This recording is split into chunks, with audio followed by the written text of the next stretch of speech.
The release of Clone Wars Season 7 Episode 12 and the Siege of Mandalore arc as a whole gave us a new perspective on the events of Revenge of the Sith and where Ahsoka Tano fits into that timeline. The Clone Wars Season 7 finale has added some new context to Anakin's joy and happiness during the beginning of Revenge of the Sith. I'm going to break down the new reasoning behind Anakin's happiness in Revenge of the Sith and how Anakin may not have fallen to the dark if things had gone slightly differently. So before we dive deep into it, remember to subscribe to the channel to be notified as soon as I release more incredible Star Wars content. At the moment, only 3.6% of you who are watching this video are subscribed to the channel. So if you do enjoy the content, let's try to get that number just a little bit higher. At the beginning of Revenge of the Sith, Anakin was clearly acting in a very light-hearted way, even cracking jokes in the middle of the Battle of Coruscant. He was cool-headed and thoughtful in his actions, at least mostly, and was able to use his calmness and resolve to rescue Chancellor Palpatine after killing Count Dooku. When Anakin lands back on Coruscant after the successful rescue mission, he is able to crack jokes and poke fun at his master, Obi-Wan, just like he did throughout the Clone Wars.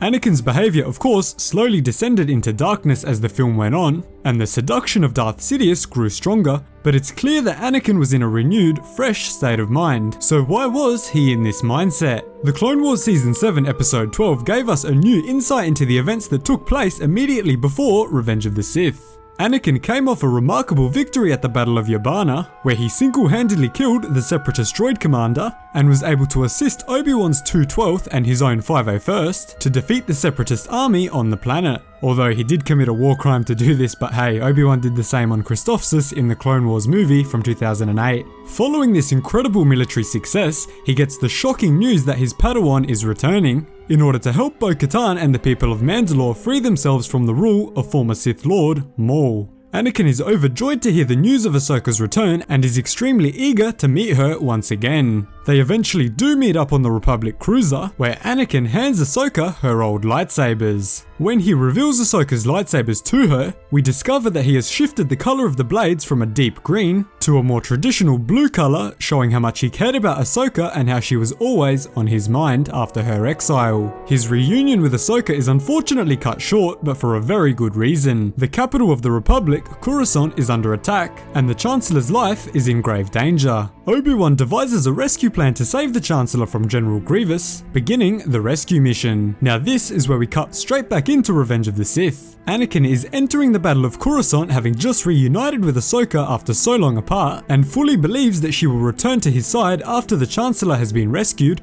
and Maul has been captured. Unfortunately, we know things did not go as planned, making Anakin's meeting with Ahsoka on the Republic cruiser their final ever, until their duel in Star Wars Rebels. This is the primary reason that Anakin is able to joke around and enjoy himself during the rescue mission for Chancellor Palpatine, because he fully believes that his life will return to normal very shortly. Following that, however, we have some more things that also further Anakin's good mood after arriving at the Battle of Coruscant. The mission to rescue the Chancellor is going incredibly well, until Kenobi's fighter is attacked by buzz droids, leaving it in severe danger. Anakin, being the incredibly skilled pilot that he is, was able to save Kenobi from certain death, allowing him to board the invisible hand and begin the extraction operation. There's another boost for Anakin's morale. Following this, Obi-Wan is knocked unconscious during the rescue attempt on the Chancellor, leaving Anakin to kill Count Dooku and save the Chancellor, carrying Obi-Wan on his shoulder. Anakin deservedly gets the incredible praise for his actions and is rightfully considered a war hero of the Republic.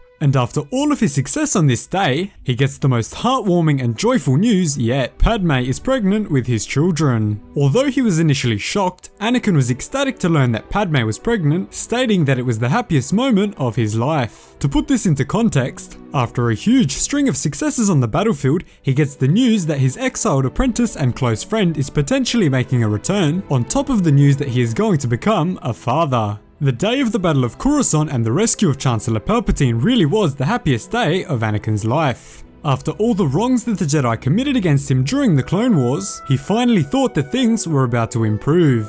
His apprentice was about to return and his family was about to begin. It's incredibly sad to know that things did not continue going in that direction. So that is the heartbreaking reason behind Anakin's happiness in Revenge of the Sith. He really did believe that Ahsoka was going to return to his side and that his life was going to return to normal. So be sure to subscribe to the channel to be notified as soon as I release more awesome Star Wars content. Thanks so much for watching. Cheers guys, hope to see you in the next one.